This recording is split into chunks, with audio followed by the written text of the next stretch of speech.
ಲಕ್ಷ್ಮೀ ದೇವಿಗೆ ಬಹಳ ಪ್ರಿಯವಾದ 9 ದೈನಂದಿನ ಅಭ್ಯಾಸಗಳು ಇಂತಿವೆ. ಈ ಮಾಹಿತಿ ಖಂಡಿತ ನಿಮ್ಮ ಜೀವನವನ್ನೇ ಬದಲಿಸುತ್ತದೆ. ಬನ್ನಿ ಸ್ನೇಹಿತರೆ, ಹಾಗಾದರೆ ಪೂರ್ತಿ ವಿಡಿಯೋವನ್ನು ನೋಡಿಕೊಂಡು ಬರೋಣ. ಕೆಲವು ಮನೆಗಳಲ್ಲಿ ಹಣ ಕಡಿಮೆ ಇದ್ದರೂ ಮನೆಯಲ್ಲಿ ನೆಮ್ಮದಿ, ಸಂತೋಷ ಮತ್ತು ಸಮೃದ್ಧಿ ಇರುತ್ತದೆ. ಆದರೆ ಇನ್ನು ಕೆಲವು ಮನೆಗಳಲ್ಲಿ ಎಷ್ಟೇ ದುಡ್ಡಿದ್ದರೂ ಹಣ ಉಳಿಯುವುದಿಲ್ಲ, ಅವಕಾಶಗಳು ಕೈ ತಪ್ಪುತ್ತವೆ, ಮನಸ್ಸಿಗೆ ಶಾಂತಿಯೇ ಇರುವುದಿಲ್ಲ. ಇದರ ಹಿಂದಿರುವ ಕಾರಣ ಕೇವಲ ಅದೃಷ್ಟವೇ, ಅಥವಾ ನಾವು ಪ್ರತಿದಿನ ಮಾಡುವ ಕೆಲವು ಸಣ್ಣ ಅಭ್ಯಾಸಗಳೇ ನಮ್ಮ ಜೀವನಕ್ಕೆ ಲಕ್ಷ್ಮೀ ದೇವಿಯ ಕೃಪೆಯನ್ನು ಆಹ್ವಾನ ಮಾಡುತ್ತವೆಯೇ? ಪುರಾಣಗಳು, ಶಾಸ್ತ್ರಗಳು ಮತ್ತು ನಮ್ಮ ಹಿರಿಯರು ಹೇಳುವ ಒಂದು ಮಹತ್ವದ ಸತ್ಯವೇನೆಂದರೆ, ಲಕ್ಷ್ಮೀ ದೇವಿ ಕೇವಲ ಹಣವನ್ನು ಅಷ್ಟೇ ಕೊಡುವ ದೇವಿಯಲ್ಲ. ಅವರು ಶುಭ, ಶಾಂತಿ, ಆರೋಗ್ಯ, ಸಂತೋಷ, ಜ್ಞಾನ ಎಲ್ಲವನ್ನೂ ಕರುಣಿಸುವ ಮಹಾಮಾತೆ. ಆದರೆ ಲಕ್ಷ್ಮೀ ದೇವಿಯ ಕೃಪೆ ಎಲ್ಲರ ಮೇಲೂ ಸಮಾನವಾಗಿ ನೆಲೆಸುವುದಿಲ್ಲ. ಕೆಲವು ಅಭ್ಯಾಸಗಳು ಆಕೆಯನ್ನು ನಮ್ಮ ಮನೆಗೆ ಆಹ್ವಾನಿಸುತ್ತವೆ, ಇನ್ನು ಕೆಲವು ಅಭ್ಯಾಸಗಳು ತಿಳಿಯದೆ ಆಕೆಯನ್ನು ದೂರ ಮಾಡುತ್ತದೆ. ಹಾಗಾದರೆ ಆ ಹವ್ಯಾಸಗಳು ಯಾವುದು ಅಂತ ನೋಡಿಕೊಂಡು ಬರೋಣ ಸ್ನೇಹಿತರೆ. ಅದಕ್ಕೂ ಮುನ್ನ ನಮ್ಮ ಚಾನಲನ್ನು ಸಬ್ಸ್ಕ್ರೈಬ್ ಆಗಿ, ನಿಮ್ಮ ಸ್ನೇಹಿತರಿಗೆ ಶೇರ್ ಮಾಡಿ. ನಿಮ್ಮ ಮನೆಗೆ ಲಕ್ಷ್ಮೀ ದೇವಿಯ ಕೃಪಾಕಟಾಕ್ಷ ಇರಬೇಕೆಂದು ಬಯಸುವುದಾದರೆ ಕಾಮೆಂಟ್ ಬಾಕ್ಸ್ನಲ್ಲಿ ಓಂ ಶ್ರೀ ಲಕ್ಷ್ಮೀ ನಾರಾಯಣ ನಮಃ ಎಂದು ಬರೆಯಿರಿ. ಸೂರ್ಯೋದಯಕ್ಕೂ ಮುನ್ನ ಎದ್ದೇಳುವುದು. ನಮ್ಮ ಹಿರಿಯರು ಯಾವಾಗಲೂ ಹೇಳುತ್ತಿದ್ದರು, ಬ್ರಹ್ಮ ಮುಹೂರ್ತದಲ್ಲಿ ಇದೆ ಎಂದರೆ ಜೀವನವೇ ಬದಲಾಗುತ್ತದೆ. ಇದು ಕೇವಲ ಆರೋಗ್ಯದ ದೃಷ್ಟಿಯಿಂದ ಮಾತ್ರವಲ್ಲ, ಆಧ್ಯಾತ್ಮಿಕ ದೃಷ್ಟಿಯಿಂದಲೂ ಇದು ಅತ್ಯಂತ ಪವಿತ್ರ ಸಮಯ. ಸೂರ್ಯೋದಯಕ್ಕೂ ಮುನ್ನ ಇರುವ ಸಮಯದಲ್ಲಿ ಪ್ರಕೃತಿಯಲ್ಲಿ ಸಕಾರಾತ್ಮಕ ಶಕ್ತಿಯ ಹರಿವು ಹೆಚ್ಚಾಗಿರುತ್ತದೆ ಎಂದು ಶಾಸ್ತ್ರಗಳು ಹೇಳುತ್ತವೆ.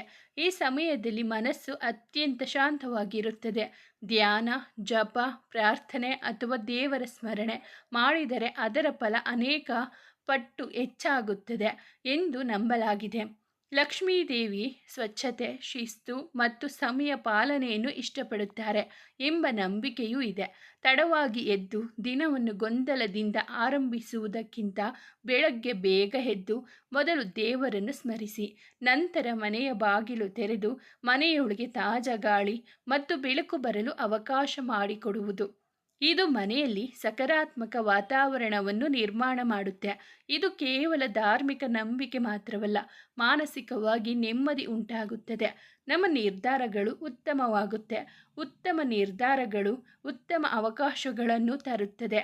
ಉತ್ತಮ ಅವಕಾಶಗಳು ಜೀವನದಲ್ಲಿ ಸಮೃದ್ಧಿಯನ್ನು ಹೆಚ್ಚು ಮಾಡುತ್ತೆ. ಮನೆಯ ಸ್ವಚ್ಛತೆಯನ್ನು ಕಾಪಾಡುವುದು. ಲಕ್ಷ್ಮೀ ದೇವಿಯ ಬಗ್ಗೆ ಎಲ್ಲರೂ ಕೇಳಿರುವ ಒಂದು ಮಾತಿದೆ, ಸ್ವಚ್ಛತೆ ಇರುವಲ್ಲಿಯೇ ಲಕ್ಷ್ಮೀ ದೇವಿ ನೆಲೆಸಿರುತ್ತಾಳೆ. ಇದರ ಅರ್ಥ ಕೇವಲ ನೆಲೆಸುವುದು ಮಾತ್ರವಲ್ಲ, ಮನೆಯ ಪ್ರತಿಯೊಂದು ಮೂಲೆಯೂ ಶುದ್ಧವಾಗಿರಬೇಕು. ಧೂಳು, ಕಸ, ಅನಗತ್ಯ ವಸ್ತುಗಳು, ಮುರಿದ ಪಾತ್ರೆಗಳು, ಒಡೆದ ವಿಗ್ರಹಗಳು, ಒಡೆದ ಗಾಜುಗಳು, ಕೆಲಸಕ್ಕೆ ಬಾರದ ವಸ್ತುಗಳನ್ನು ವರ್ಷಗಳ ಕಾಲ ಮನೆಯಲ್ಲಿ ಇಟ್ಟುಕೊಳ್ಳುವುದು ನಕಾರಾತ್ಮಕ ವಾತಾವರಣವನ್ನು ಹೆಚ್ಚು ಮಾಡುತ್ತೆ ಎಂದು ಅನೇಕ ಸಂಪ್ರದಾಯಗಳು ಹೇಳುತ್ತವೆ. ವಾರಕ್ಕೊಮ್ಮೆ ಆದರೂ ಬಳಕೆ ಇಲ್ಲದ ವಸ್ತುಗಳನ್ನು ವಿಂಗಡಿಸಿ ಮನೆಯನ್ನು ಮುಖ್ಯವಾಗಿ ಸ್ವಚ್ಛವಾಗಿ ಇಡಿ. ಪೂಜಾ ಕೋಣೆಯನ್ನು ಪ್ರತಿದಿನ ಶುಚಿಗೊಳಿಸಿ. ಸಂಜೆ ದೀಪವನ್ನು ಹಚ್ಚಿ ಮನೆಯೊಳಗೆ ಉತ್ತಮ ಸುಗಂಧ ಹರಳಲಿ. ಇಂತಹ ಸಣ್ಣ ಅಭ್ಯಾಸಗಳು ಮನಸ್ಸಿಗೂ ಸಂತೋಷವನ್ನು ನೀಡುತ್ತವೆ. ಮನೆ ಸ್ವಚ್ಛವಾಗಿದ್ದರೆ ಮನಸ್ಸು ಸ್ವಚ್ಛವಾಗುತ್ತೆ. ಮನಸ್ಸು ಸ್ವಚ್ಛವಾಗಿದ್ದರೆ ಆಲೋಚನೆಗಳು ಉತ್ತಮವಾಗುತ್ತೆ. ಉತ್ತಮ ಆಲೋಚನೆಗಳು ಉತ್ತಮ ಜೀವನವನ್ನು ನಿರ್ಮಾಣ ಮಾಡುತ್ತೆ. ಆದ್ದರಿಂದ ಸ್ವಚ್ಛತೆ ಎಂದರೆ ಕೇವಲ ಮನೆಗಲ್ಲ, ಅದು ನಮ್ಮ ಅದೃಷ್ಟಕ್ಕೂ ಸಂಬಂಧಪಟ್ಟಿದೆ ಎಂದು ನಮ್ಮ ಸಂಪ್ರದಾಯ ಹೇಳುತ್ತೆ. ಕೃತಜ್ಞತೆಯ ಮನೋಭಾವವನ್ನು ಬೆಳೆಸಿಕೊಳ್ಳಿ. ನಾವು ಯಾವಾಗಲೂ ಇಲ್ಲದಿದ್ದನ್ನೇ ಯೋಚನೆ ಮಾಡ್ತಾ ಇರ್ತೀವಿ. ಇನ್ನೂ ಹೆಚ್ಚು ಹಣ ಬೇಕು, ಇನ್ನೂ ದೊಡ್ಡ ಮನೆ ಬೇಕು, ಇನ್ನೂ ಉತ್ತಮ ಕೆಲಸ ಬೇಕು. ಆದರೆ ನಮ್ಮ ಬಳಿ ಈಗಾಗಲೇ ಇರುವ ಆಶೀರ್ವಾದಗಳನ್ನು ಎಷ್ಟು ಬಾರಿ ನೆನಪು ಮಾಡಿಕೊಳ್ಳುತ್ತೇವೆ ಅಲ್ವಾ? ಪ್ರತಿದಿನ ಬೆಳಿಗ್ಗೆ ಅಥವಾ ರಾತ್ರಿ ಕೇವಲ 1 ನಿಮಿಷ ತಗೊಳ್ಳಿ. ಮನಸ್ಸಿನಲ್ಲಿ ಹೇಳಿ, ದೇವರೇ, ನನಗೆ ದೊರೆತಿರುವ ಜೀವನಕ್ಕೆ ಧನ್ಯವಾದಗಳು, ನನ್ನ ಕುಟುಂಬಕ್ಕೆ ಧನ್ಯವಾದಗಳು, ನನ್ನ ಆರೋಗ್ಯಕ್ಕೆ ಧನ್ಯವಾದಗಳು, ನನಗೆ ಸಿಕ್ಕಿರುವ ಪ್ರತಿಯೊಂದು ಅವಕಾಶಕ್ಕೂ ಧನ್ಯವಾದಗಳು. ಈ ಕೃತಜ್ಞತೆಯ ಭಾವನೆ ನಮ್ಮೊಳಗೆ ಕೊರತೆಯ ಮನಸ್ಥಿತಿಯನ್ನು ಕಡಿಮೆ ಮಾಡುತ್ತೆ, ಅದರ ಬದಲು ಸಮೃದ್ಧಿ ಮನೋಭಾವವನ್ನು ಬೆಳೆಸುತ್ತೆ. ಶಾಸ್ತ್ರಗಳಲ್ಲಿ ಒಂದು ಸುಂದರ ಸಂದೇಶವಿದೆ.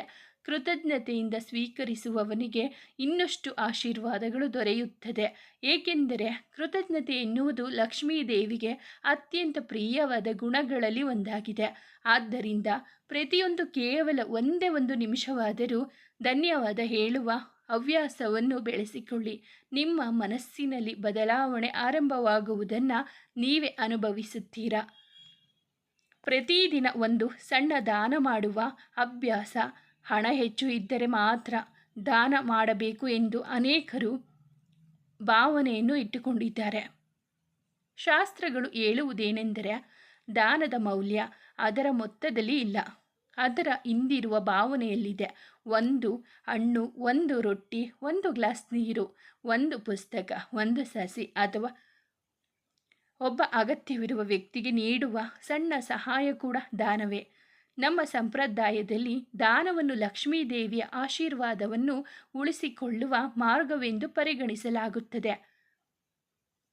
ಏಕೆಂದರೆ ಹರಿಯುವ ನೀರು ಹೇಗೆ ಶುದ್ಧವಾಗಿರುತ್ತದೆಯೋ ಹಾಗೆ ಹರಿಯುವ ಸಂಪತ್ತು ಕೂಡ ಜೀವನದಲ್ಲಿ ಹೊಸ ಹೊಸ ಅವಕಾಶಗಳಿಗೆ ದಾರಿಯನ್ನು ಮಾಡಿಕೊಡುತ್ತದೆ ಎಂಬ ನಂಬಿಕೆ ಇದೆ. ದಾನ ಮಾಡುವಾಗ ಪ್ರತಿಫಲದ ನಿರೀಕ್ಷೆಯನ್ನು ಇಟ್ಕೊಳ್ಬೇಡಿ. ನಾನು ಕೊಟ್ಟಿದ್ದೇನೆ, ಈಗ ನನಗೆ ಇದನ್ನು ಕೊಡಲೇಬೇಕು ಎಂಬ ಮನೋಭಾವ ದಾನದ ಪವಿತ್ರತೆಯನ್ನು ಕಡಿಮೆ ಮಾಡುತ್ತೆ. ನಿಜವಾದ ದಾನ ಎಂದರೆ ನಿಸ್ವಾರ್ಥ ಸಹಾಯ. ಅದು ಕೇವಲ ಎದುರಿನ ವ್ಯಕ್ತಿಯ ಜೀವನವಲ್ಲ, ನಮ್ಮ ಮನಸ್ಸನ್ನು ಶ್ರೀಮಂತಗೊಳಿಸುತ್ತದೆ. ಆದ್ದರಿಂದ ವಾರಕ್ಕೊಮ್ಮೆ ಅಥವಾ ತಿಂಗಳಿಗೊಮ್ಮೆ ಆದರೂ ನಿಮ್ಮ ಸಾಮರ್ಥ್ಯಕ್ಕೆ ತಕ್ಕಂತೆ ದಾನವನ್ನು ಮಾಡುವಂತಹ ಅಭ್ಯಾಸವನ್ನು ಇಟ್ಟುಕೊಳ್ಳಿ. ಅನ್ನವನ್ನು ಗೌರವಿಸಿ, ಅನ್ನವನ್ನು ವ್ಯರ್ಥ ಮಾಡಬೇಡಿ. ನಮ್ಮ ಹಿರಿಯರು ಯಾವಾಗಲೂ ಹೇಳ್ತಾ ಇದ್ದರು, ಅನ್ನವೇ ಪರಬ್ರಹ್ಮ. ಇದು ಕೇವಲ ಒಂದು ಮಾತಲ್ಲ, ಇದು ಭಾರತೀಯ ಸಂಸ್ಕೃತಿಯ ಆಳವಾದ ಮೌಲ್ಯವಾಗಿದೆ. ನಾವು ತಿನ್ನುವ ಪ್ರತಿಯೊಂದು ಅಕ್ಕಿಯ ಕಾಳಿನ ಹಿಂದೆ ರೈತರ ಪರಿಶ್ರಮ, ಪ್ರಕೃತಿಯ ಅನುಗ್ರಹ ಮತ್ತು ದೇವರ ಕೃಪೆ ಅಡಗಿದೆ. ಆದ್ದರಿಂದ ಅನ್ನವನ್ನು ವ್ಯರ್ಥ ಮಾಡುವುದು ಶುಭವಲ್ಲ ಎಂಬ ನಂಬಿಕೆ ಕೂಡ ಇದೆ. ತಟ್ಟೆಯಲ್ಲಿ ಬೇಕಾದಷ್ಟು ಮಾತ್ರ ತೆಗೆದುಕೊಳ್ಳಿ. ಉಳಿದ ಆಹಾರವನ್ನು ಸಾಧ್ಯವಾದರೆ ಅಗತ್ಯ ಇರುವವರಿಗೆ ನೀಡಿ. ಪಕ್ಷಿಗಳಿಗೆ ಅಥವಾ ಪ್ರಾಣಿಗಳಿಗೆ ಆಹಾರವನ್ನು ನೀಡಬಹುದು. ಈ ಅಭ್ಯಾಸ ಕೇವಲ ಪುಣ್ಯವನ್ನು ಅಷ್ಟೇ ನೀಡುವುದಿಲ್ಲ, ಅದು ನಮ್ಮೊಳಗೆ ವಿನಯ ಮತ್ತು ಕೃತಜ್ಞತೆಯನ್ನು ಬೆಳೆಸುತ್ತದೆ. ಲಕ್ಷ್ಮೀ ದೇವಿ ಸಮೃದ್ಧಿಯ ಪ್ರತೀಕ. ಸಮೃದ್ಧಿಯನ್ನು ಗೌರವಿಸುವವರ ಜೀವನದಲ್ಲಿ ಸಮೃದ್ಧಿ ಹರಿಯುವಿಕೆ ನಿರಂತರವಾಗಿರಲಿ ಎಂಬ ಆಶಯವನ್ನು ನಮ್ಮ ಸಂಪ್ರದಾಯ ವ್ಯಕ್ತಪಡಿಸುತ್ತದೆ. ಮಧುರವಾಗಿ ಮಾತನಾಡುವ ಅಭ್ಯಾಸ. ಕೆಲವು ತುಂಬ ಶ್ರೀಮಂತರಾಗಿರುತ್ತಾರೆ, ಆದರೆ ಅವರ ಮಾತುಗಳಿಂದ ಜನರು ದೂರವಾಗುತ್ತಾರೆ. ಇನ್ನು ಕೆಲವರು ಬಳಿ ಹೆಚ್ಚು ಹಣವಿರುವುದಿಲ್ಲ, ಆದರೂ ಅವರ ಸೌಮ್ಯ ಮಾತುಗಳು ಎಲ್ಲರ ಹೃದಯವನ್ನು ಗೆಲ್ಲುತ್ತವೆ. ಶಾಸ್ತ್ರಗಳಲ್ಲಿ ಮಧುರವಾದ ವಾಣಿ ಕೂಡ ಒಂದು ರೀತಿಯ ಸಂಪತ್ತು ಎಂದು ಹೇಳಲಾಗಿದೆ. ಕೋಪದಿಂದ, ಅವಮಾನದಿಂದ, ಕಟುವಾಗಿ ಮಾತನಾಡುವುದರಿಂದ ಸಂಬಂಧಗಳು ಹಾಳಾಗುತ್ತೆ. ಸಂಬಂಧಗಳು ಹಾಳಾದರೆ ಮನಸ್ಸಿನ ಶಾಂತಿಯು ಕಡಿಮೆಯಾಗುತ್ತೆ. ಮನಸ್ಸು ಅಶಾಂತವಾಗಿದ್ದರೆ ಯಾವುದೇ ಯಶಸ್ಸು ಸಂಪೂರ್ಣ ಸಂತೋಷ ನೀಡುವುದಿಲ್ಲ. ಆದ್ದರಿಂದ ಮಾತನಾಡುವ ಮೊದಲು ಒಂದು ಕ್ಷಣ ಯೋಚನೆ ಮಾಡಿ, ನಮ್ಮ ಮಾತು ಯಾರನ್ನಾದರೂ ನೋಯಿಸುತ್ತಿದೆಯಾ ಅಥವಾ ಅವರಿಗೆ ಧೈರ್ಯ ಮತ್ತು ಸಂತೋಷವನ್ನು ನೀಡ್ತಾ ಇದೆಯಾ? ಒಂದು ಪ್ರೋತ್ಸಾಹದ ಮಾತು ಅಥವಾ ಒಂದು ಸಾಂತ್ವನದ ಮಾತು ಅಥವಾ ಒಂದು ನಗುವಿನೊಂದಿಗೆ ಹೇಳಿದ ಶುಭೋದಯ, ಇವೆಲ್ಲವೂ ನಮ್ಮ ಜೀವನದಲ್ಲಿ ನಕಾರಾತ್ಮಕ ಶಕ್ತಿಯನ್ನು ಹೆಚ್ಚಿಸುತ್ತದೆ. ಮನೆಯಲ್ಲಿರುವ ಪ್ರತಿಯೊಬ್ಬರೊಂದಿಗೆ ಗೌರವದಿಂದ ಮಾತನಾಡಿ. ಹಿರಿಯರನ್ನು ಗೌರವಿಸಿ. ಮಕ್ಕಳೊಂದಿಗೆ ಪ್ರೀತಿಯಿಂದ ಮಾತನಾಡಿ. ಸಂಗಾತಿಯೊಂದಿಗೆ ಸಹನೆಯಿಂದ ವರ್ತನೆ ಮಾಡಿ. ಈ ಸಣ್ಣ ಸಣ್ಣ ಬದಲಾವಣೆಗಳು ಮನೆಯ ವಾತಾವರಣವನ್ನೇ ಶಾಂತ ಮತ್ತು ಸಂತೋಷದಿಂದ ತುಂಬಿಸುತ್ತದೆ. ಅಂತಹ ಮನೆಯಲ್ಲಿಯೇ ಸಮೃದ್ಧಿಯ ಭಾವನೆ ಸಹಜವಾಗಿ ಬೆಳೆಯುತ್ತದೆ. ಪ್ರತಿದಿನ ದೇವರ ಸ್ಮರಣೆ ಮತ್ತು ಪ್ರಾರ್ಥನೆಯ ಸಮಯವನ್ನು ಮೀಸಲಿಡಿ. ಇಂದಿನ ವೇಗದ ಜೀವನದಲ್ಲಿ ನಾವು ಎಲ್ಲದಕ್ಕೂ ಸಮಯ ಕೊಡುತ್ತೇವೆ. ಕೆಲಸಕ್ಕೆ ಸಮಯ, ಮೊಬೈಲ್ಗೆ ಸಮಯ, ಸಾಮಾಜಿಕ ಜಾಲತಾಣಗಳಿಗೆ ಸಮಯ. ಆದರೆ ದೇವರ ಸ್ಮರಣೆಗೆ ಎಷ್ಟು ಸಮಯ ನೀಡುತ್ತೇವೆ?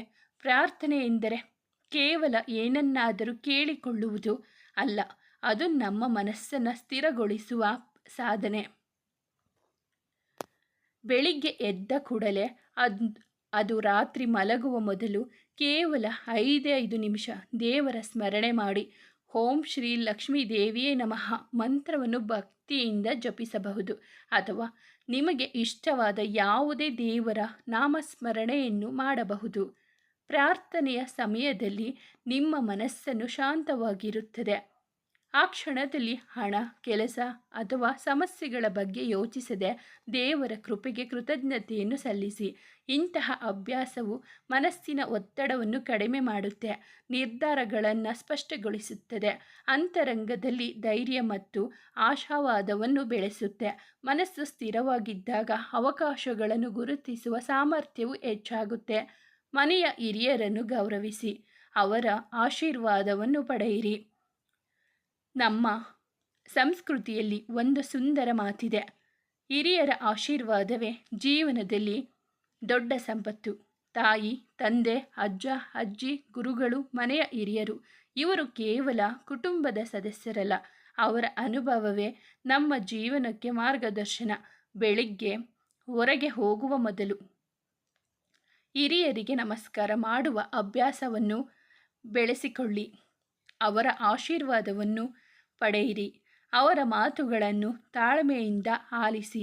ಅವರು ಹೇಳುವ ಪ್ರತಿಯೊಂದು ಮಾತು ಸರಿಯಾಗಿರಲೇಬೇಕೆಂದಿಲ್ಲ, ಆದರೆ ಅವರ ಅನುಭವಕ್ಕೆ ಗೌರವ ಕೊಡುವುದು ನಮ್ಮ ಸಂಸ್ಕೃತಿಯ ಮೌಲ್ಯವಾಗಿದೆ.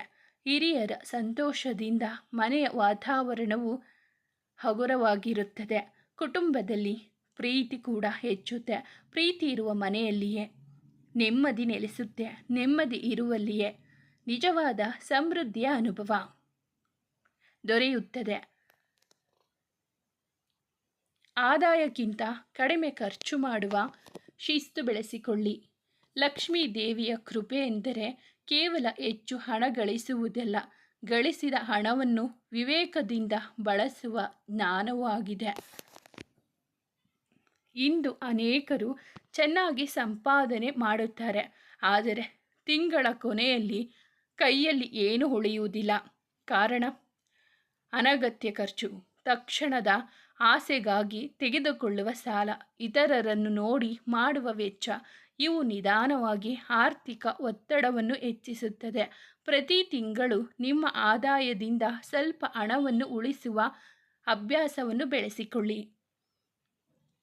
ತೃಪ್ತಿ ಮತ್ತು ಸಂತೋಷದಿಂದ ಬದುಕುವ ಕಲೆಯನ್ನು ಕಲಿಯಿರಿ.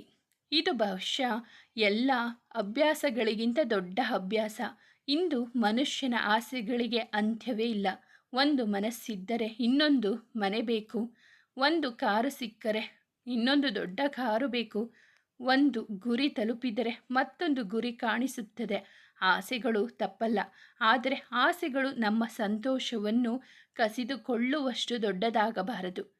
ನಿಜವಾದ ಲಕ್ಷ್ಮಿ ಎಂದರೆ ಕೇವಲ ಹಣವಲ್ಲ, ಮನಸ್ಸಿನ ಸಮಾಧಾನವೇ ಒಂದು ದೊಡ್ಡ ಸಂಪತ್ತು. ಪ್ರತಿದಿನ ಸ್ವಲ್ಪ ಸಮಯ ನಿಮ್ಮ ಜೀವನವನ್ನು ನೆನಪಿಸಿಕೊಳ್ಳಿ. ನಿಮ್ಮ ಕುಟುಂಬವನ್ನು ನೋಡಿ. ನಿಮ್ಮ ಆರೋಗ್ಯಕ್ಕಾಗಿ ಕೃತಜ್ಞರಾಗಿರಿ. ನಿಮ್ಮ ಸ್ನೇಹಿತರನ್ನು ನೆನಪಿಸಿಕೊಳ್ಳಿ. ನಿಮ್ಮ ಜೀವನದಲ್ಲಿ ಈಗಾಗಲೇ ಇರುವ ಆಶೀರ್ವಾದಗಳನ್ನು ಗಮನಿಸಿ. ತೃಪ್ತಿ ಇರುವ ವ್ಯಕ್ತಿ ಸೋಮಾರಿಯಾಗಿರುವುದಿಲ್ಲ, ಬದಲಾಗಿ ಅವನು ಪರಿಶ್ರಮ ಮಾಡುತ್ತಾನೆ, ಕನಸು ಕಾಣುತ್ತಾನೆ, ಆದರೆ ತನ್ನ ಸಂತೋಷವನ್ನು ಭವಿಷ್ಯಕ್ಕೆ ಮುಂದೂಡುವುದಿಲ್ಲ. ಅವನು ಇಂದಿನ ಕ್ಷಣವನ್ನು ಆನಂದಿಸುತ್ತಾನೆ. ಜೀವನವನ್ನು ಅರ್ಥಪೂರ್ಣವಾಗಿಸುತ್ತದೆ. ಇದೇ ನಿಜವಾದ ಆಂತರಿಕ ಸಮೃದ್ಧಿ. ಸ್ನೇಹಿತರೆ, ಗಮನದಲ್ಲಿಡಿ, ಈ ಅಭ್ಯಾಸಗಳು ಯಾವುದೇ ಮಂತ್ರದಂತೆ ಕ್ಷಣಾರ್ಧದಲ್ಲಿ ಜೀವನವನ್ನು ಬದಲಾಯಿಸುತ್ತದೆ ಎಂಬುದಕ್ಕೆ ಖಾತರಿಯಿಲ್ಲ. ಆದರೆ ಇವು ನಮ್ಮ ಸಂಪ್ರದಾಯದಲ್ಲಿ ಸಕಾರಾತ್ಮಕ, ಇವತ್ತಿನ ಮತ್ತು ಮೌಲ್ಯಾಧಾರಿತ ಜೀವನವನ್ನು ರೂಪಿಸುವ ಮಾರ್ಗಗಳಾಗಿ ಪರಿಗಣಿಸಲ್ಪಟ್ಟಿದೆ. ನಾವು ನಮ್ಮ ಆಲೋಚನೆ, ನಡವಳಿಕೆ ಮತ್ತು ದೈನಂದಿನ ಅಭ್ಯಾಸಗಳನ್ನು ಉತ್ತಮಗೊಳಿಸಿದಾಗ ಜೀವನದಲ್ಲಿ ಉತ್ತಮ ಬದಲಾವಣೆಗಳಿಗೆ ಅವಕಾಶಗಳು ಹೆಚ್ಚಾಗುತ್ತೆ. ಸ್ನೇಹಿತರೆ, ಈ ಮಾಹಿತಿ ನಿಮಗೆ ಇಷ್ಟವಾಗಿದ್ದರೆ ದಯವಿಟ್ಟು ಒಂದು ಲೈಕ್ ಮಾಡಿ, ನಮ್ಮ ಚಾನಲನ್ನು ಸಬ್ಸ್ಕ್ರೈಬ್ ಆಗಿ, ನಿಮ್ಮ ಅನಿಸಿಕೆಯನ್ನು ಕಮೆಂಟಲ್ಲಿ ತಿಳಿಸಿ. ಮುಂದಿನ ವಿಡಿಯೋದಲ್ಲಿ ಭೇಟಿಯಾಗೋಣ. ಧನ್ಯವಾದಗಳು.